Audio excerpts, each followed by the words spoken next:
Welcome to Not Milk Never Milk. Subscribe if you're lactose intolerant. In this video, I will explain how to use your Xbox controller to play Call of Duty Mobile. First, ensure your mobile device's Bluetooth is active. Then, put your Xbox controller into pairing mode by holding the sync button. Finally, select your controller from the list of available Bluetooth devices on your phone or tablet. This simple connection process is the first step to enhanced mobile gaming. Once your controller is connected, launch Call of Duty Mobile. Head into the game's settings and find the dedicated controller tab.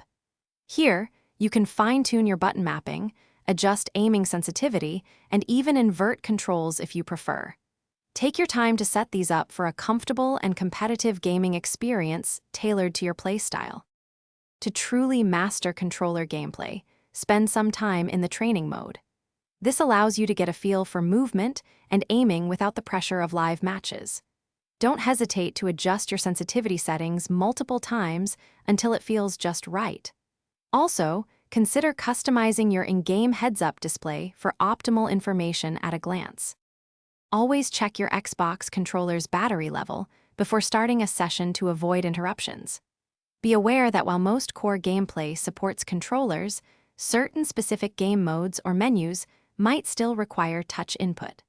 For the smoothest experience, always keep your Call of Duty mobile application and your mobile device's operating system updated to their latest versions. Thanks for watching. If this was helpful, leave a like and consider subscribing. See you next time.